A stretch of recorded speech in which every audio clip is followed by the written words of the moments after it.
أهلا وسهلا. الفنان الشامي في باريس، صوت من الأصوات الشابة اللي صنعت لها اسم في الساحة العربية. يعني نجاح نجم نقولوا أتى بسرعة، ولكن أكيد وراه مصاعب اللي ما يعرفوش الجمهور. أكيد الناس تقول الفن اللي يأتي سريعا شو وراه من مصعب. أنت تحكي لنا عليه أكثر. أهلا وسهلا ساعة على راديو أوريون. صراحة يمكن بيشوفوا عمر صغير ففكروها اجت بسرعة، هي وراها سنين، بس أنا بلشت عمري كتير صغير. أنا يمكن 11 12 سنة، يعني عم نحكي عن أكثر من 10 سنين بمجال الفن والكتابة والتلحين.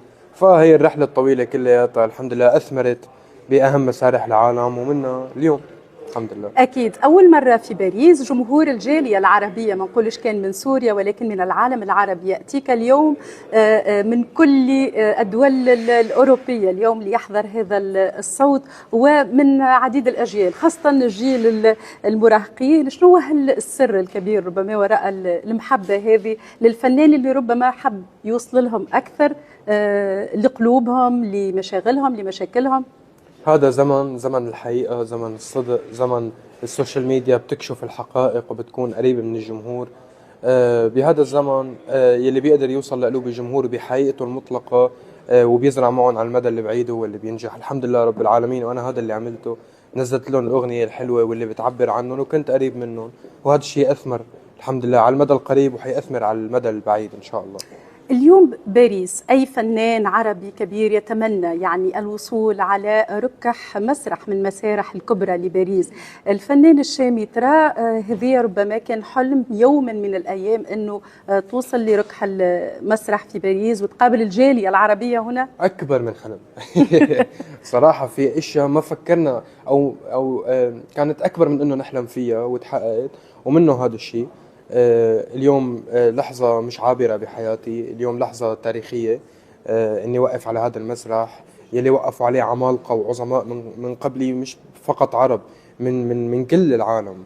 وقفوا على هذا المسرح العظيم وبالعاصمة الفرنسية. فهذا الشيء أكيد بيعني لي، وبعرف إنه هاي اللحظة رح تعيش معي مدى حياتي يعني.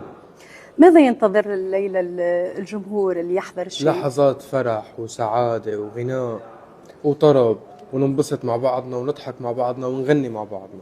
سوريا موجودة في أغاني الشامي بالموسيقى بالكلمات، موجودة حاضرة؟ سوريا باسمي بالشامي أكيد وموجودة بكلمتي بخلاف الاسم. سوريا موجودة بأصغر تفاصيل حياتي. سوريا بلدي الأم والمرجع الأول والأخير لإلي، وبالنهاية أنا أول من أخاطب جمهور بلدي. فأكيد هذا الشيء موجود بأغاني وبموسيقتي وباسمي وبكل شيء بيخصني. عندما تكتب أغانيك تفكر في السوق كما نقولوا الموجود، أو تكتب من قلبك، تكتب للجمهور اللي تخاطبه؟ لا، أنا بوصل إحساسي، وبعتقد إنه الفنان يلي بيطرح أغنية جميلة وشعور جميل مهما كان توجه السوق قادر إنه يخترق. السوق لا يحدد الأغنية الضاربة، فقط الأغنية الجميلة اللي بتوصل لقلوب الشعب والجمهور الصادقة هي اللي بتوصل بغض النظر عن السوق والحقبة الزمنية.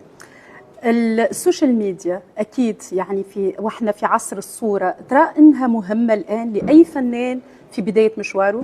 مثل أي زمن كان بزمن معين السي دي مهم، كان الراديو مهم، كان التي في مهم، واليوم السوشيال ميديا مهمة. مثل أي شيء تاني. طبعا السوشيال ميديا هو الطريقة اللي عم نوصل للجمهور مثل ما كان قبل التي في. سؤال ختامي. ربما إذا كان يرجع بك الزمن التالي شوي، يعني بدايتك، كنت ربما تعاود نفس الحلم أو تحلم أنه يسمع صوتك فقط، أنه توصل للنجاح اليوم كنت تحلم به؟ لا، وصلت لأكبر من أحلامي. يعني فاتت الأحلام صراحة. خططت له هذا ولا؟ والله ما خططت له، هذا فضل من رب العالمين، وأنا طلبت من ربنا النجاح وطلبت من ربنا أني أوصل لقلوب الناس، وأعطاني أكثر بكثير وأكبر بكثير من ما طلبت. أغانيك مسموعة جدا على راديو أوريون، شنو تنجم تقول لمستمعينك؟ بحبكم كثير، ضلكم ناطريني بكل جديد، يقبرني ربكم. الألبوم اللي جاي إن شاء الله حيكسر الدنيا. بحبكم إن شاء الله.